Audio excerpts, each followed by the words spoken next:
All right, so now that we know the slope formula, which we learned yesterday, and it's still on your slides, now we're going to be reading some word problems and calculating the rate of change based on the information given. So for this one, we have Mike.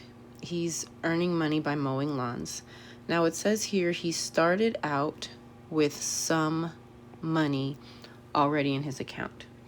But after 4 lawns, he had $125, and after 8 lawns, he had $185. What will the balance be after 10 lawns?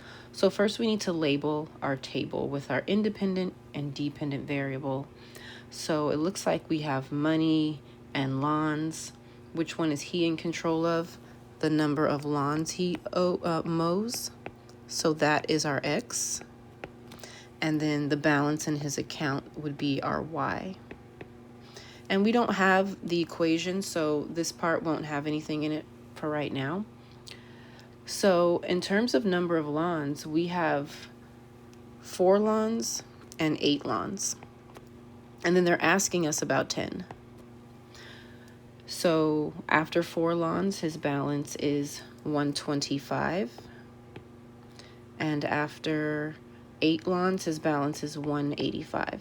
So they gave us 2 ordered pairs in this problem. They gave us the ordered pair 4, 125, and the ordered pair 8, 185. Okay, so they're going to give you the points you need to calculate rate of change.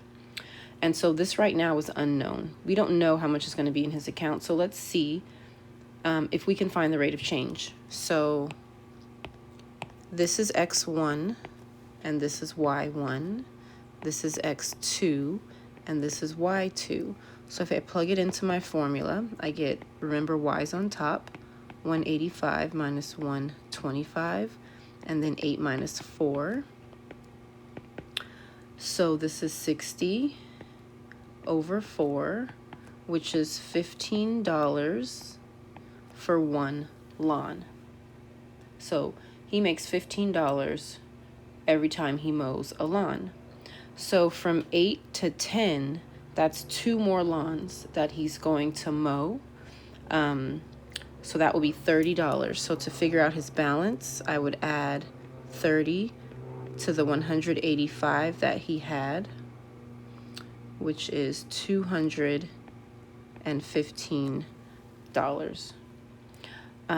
So to answer the question, let's see if I can write out a sentence. So Mike's balance